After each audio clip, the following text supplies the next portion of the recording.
ఇది మొత్తానికి అంటే వైష్ణవి గురించి కూడా మనకి తెలిసినటువంటి విషయం. వాళ్ళ తనకి తల్లి కూడా లేదని తెలిసింది. అదేవిధంగా తండ్రికి కూడా ఒక కాలు లేకపోయినప్పటికీ కూడా ఐరన్ షాప్ నడిపించుకుంటూ కూడా పాపని ఇంత కష్టపడి పెద్ద చేసి ఇప్పుడు ఒక 10వ తరగతి కూడా చదివిస్తున్నాడు. మరి ఈ క్రమంలో అసలు అంటే భువనగిరి ఏసీ హాస్టల్ ఏదైతే ఉందో అక్కడ ఇంత ఘోరాతి ఘోరంగా కూడా పాపని కొరికి ఘాట్లు పెట్టి కూడా చంపడం అనేది అసలు గల్లీ నివాసులు కూడా అందరూ కూడా బాధను వ్యక్తపరుస్తున్నారు. అదేవిధంగా పాపని ఏ విధంగా అయితే చేశారో వాళ్ళు కూడా అట్లనే అంటే అదే విధంగా శిక్ష అనుభవించాలి. సో ప్రభుత్వమే న్యాయం చేయాలంటున్నారు. సో ఖచ్చితంగా ఇది అనుమానకరంగానే ఉంది. పాప వాళ్ళిద్దరు కూడా కలిసి చనిపోలేదని చెప్తున్నారు ఇక్కడ ఉన్నటువంటి నివాసులు కూడా.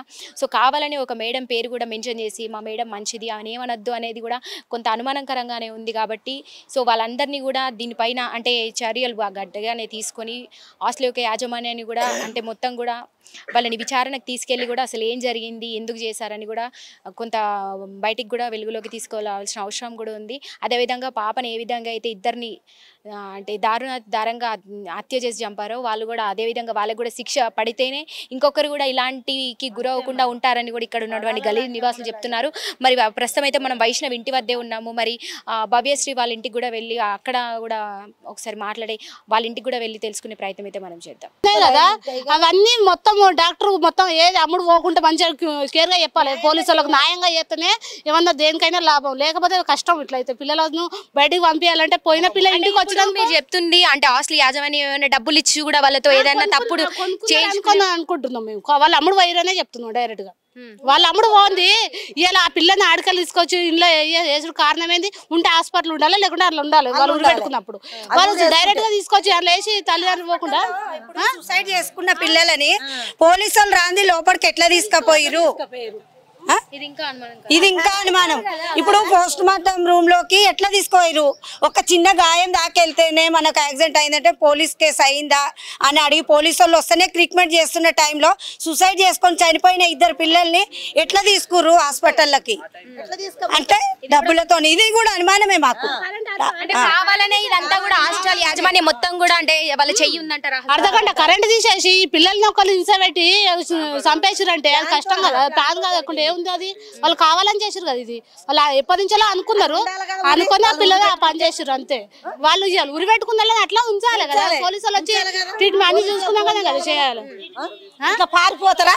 వాళ్ళు పారిపోతారా అమ్మా? వీళ్ళు రాగానే ఆటోడు ఫోన్ చేస్తాడా వీళ్ళకు చచ్చిపోయిందని? ఆడ అంబులెన్స్ అమ్మాయి కాడికి పోయేటప్పుడు దగ్గరున్న ప్లేస్ నుంచి తీసుకుపోకుండా లాంగ్ లెంత్ నుంచి తీసుకుపోయారు అంబులెన్స్. ఆ హాస్టల్లో కూడా అంబులెన్స్ లోపలికి పోవడంతో ఆ లోపలి పోయిన సైరన్ ఉంటుంది కదా, ఆ సైరన్ ఆఫ్ చేసినాక మళ్ళీ తీసుకొచ్చేటప్పుడు ఆ సైరన్ లేకుండా తీసుకెళ్ళారు అన్నట్టు. ఆడికి పోయినాక ఆ పాపను ఇట్లా ఉరి పెడితే మామూలుగా ఇట్లా కాట్లు పడాలమ్మా ఎవరికైనా. ఆ కాట్లు కూడా ఏం లేవు. మళ్ళీ మామూలుగా ఎవరైనా ఉరి పెట్టుకున్నా కూడా నాలుక అనేది బయటకు వస్తూ ఉంటుంది, లేదా ఇంకేదన్నా రీజన్లు ఉంటాయి. ఆడ ఏ రీజన్ లేదు. కానీ ఇద్దరు ఒకటేసారి అయితే మాత్రం ఉరి పెట్టుకోవడానికి అయితే ఛాయిస్ ఉండదు కదా. కనీసం ఆమె సంతకం పెట్టినట్టు కూడా ఒకలే సంతకం ఇద్దరు పెట్టినట్టు ఉన్నది. కనీసం ఆ బుక్ తీసినా కూడా వాళ్ళ రైటింగ్ కూడా సేమ్ లేవు. అట్లా అన్నప్పుడు కనీసం పోలీసులో చెప్తే అది ఏ మాత్రం కూడా పట్టించుకుంటారు. ఈడ గీతలు మొత్తం ఇట్నే ఉన్నాయి, ఇక్కడ ఉన్నది, ఇక్కడ ఉన్నది, కనీసం ఏ ఒక్కటి కూడా వాళ్ళు పట్టించుకుంటలేదు. ఏమన్నా అంటే మాకు తెలియదా, మేము చూసుకుంటాం, 10 రోజులలో తెలుస్తుంది, ఆగండి అది అని వాళ్ళు అంటారు.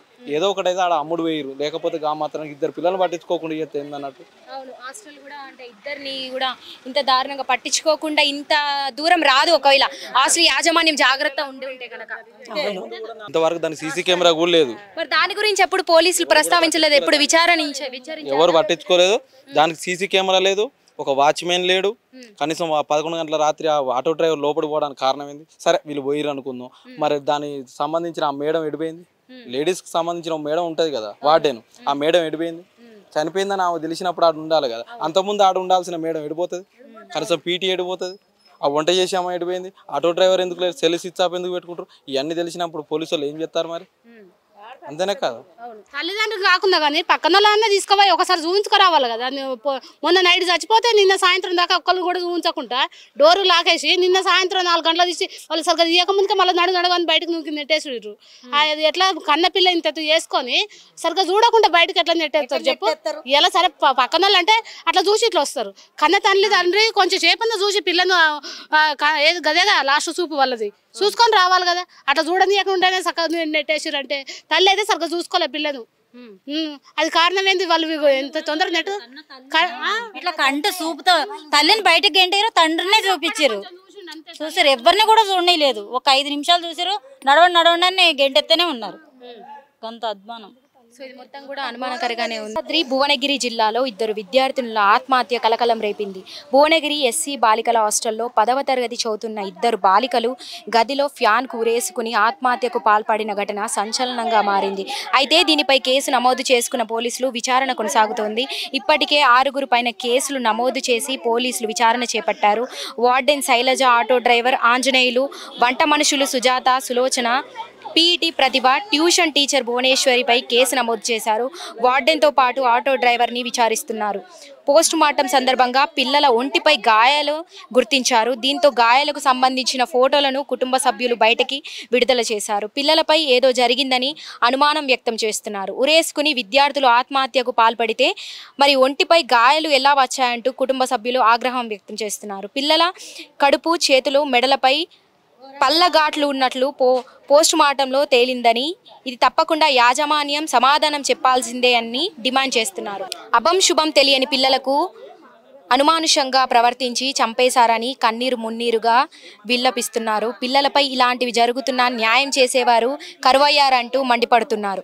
ప్రభుత్వం స్పందించి పిల్లలపై ఇంత అనుమానుషంగా ప్రవర్తించి చావుకు కారణమైన వారిని కఠినంగా శిక్షించాలని కోరుతున్నారు. మరోవైపు సూసైడ్ లెటర్ ఆధారంగా పోలీసులు విచారణ కొనసాగిస్తున్నారు. సూసైడ్ లెటర్లో పలు అంశాలను విద్యార్థులు ప్రస్తావించిన విషయం తెలిసిందే. హైదరాబాద్ హబ్సిగూడకు చెందిన బాలికలు భువనగిరిలోని రెడ్డివాడ బాలికల ఉన్నత పాఠశాలలో హాస్టల్లో ఉంటూ 10వ తరగతి చదువుతున్నారు. ఏం జరిగిందో తెలియదు కానీ హాస్టల్ గదిలోనే ఫ్యాన్కు ఉరేసుకుని ఆత్మహత్య చేసుకున్నారు. అయితే ఆ గదిలో నుంచి సూసైడ్ నోట్ను పోలీసులు స్వాధీనం చేసుకున్నారు. అందులో పేర్కొన్న అంశాలను చదివి పోలీసులు ఆశ్చర్యపోయారు. మేము వెళ్ళిపోతున్నందుకు అందరూ మమ్మల్ని క్షమించండి, మేము తప్పు చేయకపోయినా మమ్మల్ని అంటుంటే ఆ మాటలు తీసుకోలేకపోతున్నాం. మమ్మల్ని మా శైలజ మేడం తప్ప ఎవరు నమ్మలేదు. మా బాధ ఎవరికి చెప్పుకోలేక వెళ్ళిపోతున్నాం. మా ఇద్దరిని ఒకే చోట సమాధి చేయండి అని సూసైడ్ నోట్లో పేర్కొన్నారు.